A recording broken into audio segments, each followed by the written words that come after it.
E-Magazine présente son adaptation au discours prononcé à Jérémie par le président Boyer le 18 février 1820, en 17e de l'indépendance.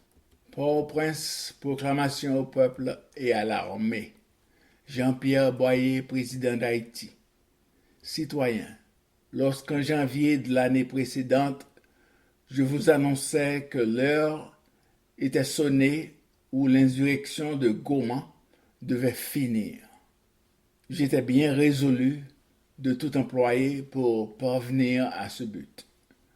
3 divisions de l'armée et quelques détachements de volontaires ont été déployés contre les rebelles, et les montagnes de la Grand'Anse qu'ils occupaient sont pacifiées. Ce résultat, citoyens, est le fruit de l'habileté des généraux, de la persévérance et de la vaillance des officiers et soldats qui ont été employés en cette occasion.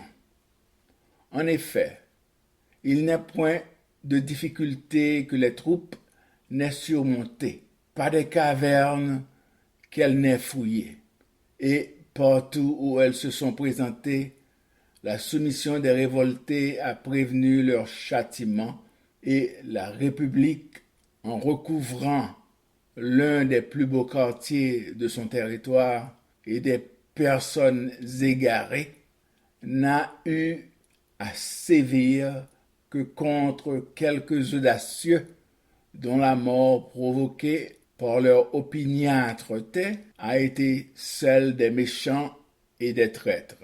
Militaires employés dans la Grand'Anse, et vous, garde nationale, volontaires, j'éprouve une satisfaction bien douce en vous félicitant aujourd'hui.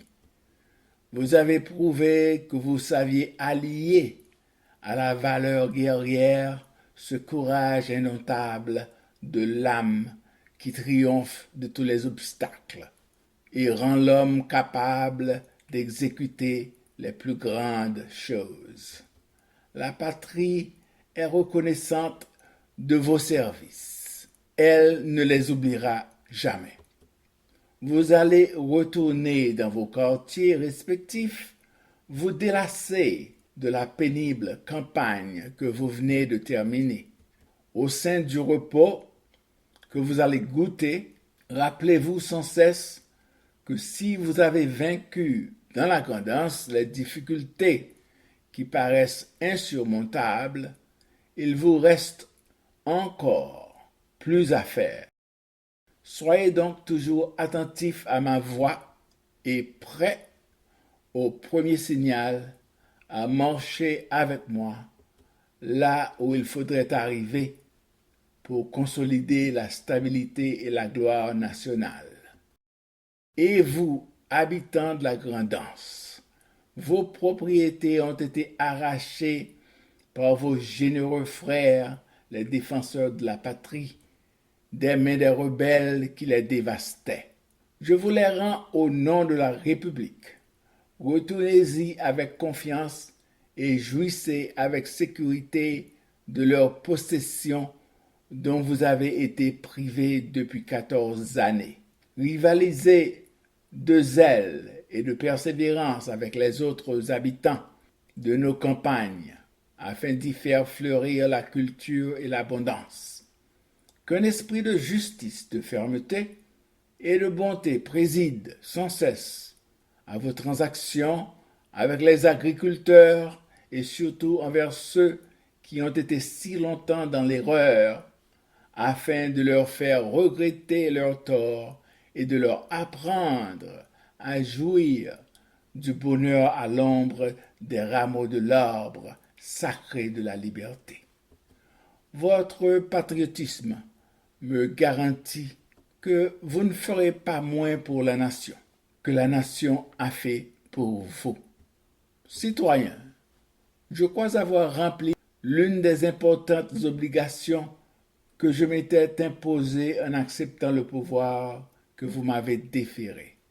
Et j'ose le dire sans orgueil, la pacification de la Grand'Anse sera une époque d'autant plus glorieuse pour la République et chère à mon cœur, qu'elle s'est opérée sans effusion de sang et qu'elle a été plutôt le résultat de la force morale du gouvernement que de tout autre moyen employé pour l'obtenir. Constamment animé de l'amour du bien public, le cœur enflammé du feu ardent pour la prospérité de l'État, vous me verrez consacrer tous les instants de ma vie à votre bonheur. J'ai le droit de compter sur vous pour seconder mes efforts. Je suis assuré de l'enthousiasme dont vous serez toujours animé lorsque vous serez appelé à concourir au triomphe de notre chère patrie. Cet espoir me garantit que nos neveux jouiront à jamais de cette indépendance acquise par la valeur et le sang le plus pur des Haïtiens. C'est là tout ce que j'ambitionne. Vive la République! Donné à Jérémie le 18 février en 17e de l'indépendance d'Haïti. Signé Boyer par le président, le secrétaire général Balthazar Inginac.